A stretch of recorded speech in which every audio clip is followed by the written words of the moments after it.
Bien qu'il n'ait jamais été dans la même ligue que les plus éminents évangélistes opérant dans la guérison, Gordon Lindsay a néanmoins utilisé ses dons uniques pour contribuer au mouvement de guérison à multiples facettes. Son esprit ordonné, son sens aigu des affaires et ses talents littéraires aiguisés se sont conjugués pour gagner des âmes. Il a été rédacteur en chef du magazine The Voice of Healing, auteur de plus de 200 ouvrages, dont William Branham, un homme envoyé de Dieu. Gordon Lindsay a dirigé des campagnes de William Branham pendant plusieurs années. Il a été témoin oculaire des divers événements surnaturels. Gordon Lindsay a reçu son appel au ministère en Californie, où il a été pasteur des petites églises à Avenal et San Fernando. C'est en 1947 qu'il accepte volontiers d'utiliser ses talents de gestionnaire pour mener les campagnes de William Branham.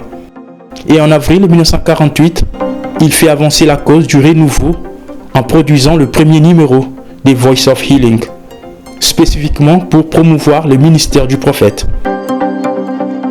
En décembre 1949, Lindsay organise la première convention revivaliste à Dallas, au Texas. William Branham et d'autres prédicateurs sont les principaux orateurs lors de ces réunions.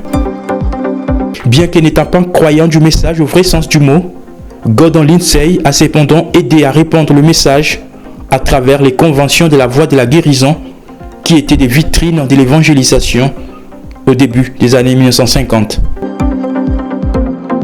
Le ministère de Gordon Lindsay a toujours été avec ceux qui sont impliqués dans le réveil de la guérison. Son organisation, The Voice of Healing, deviendra plus tard Christ for the Nations, une structure qui passe d'un mouvement des revivalistes à une importante société missionnaire.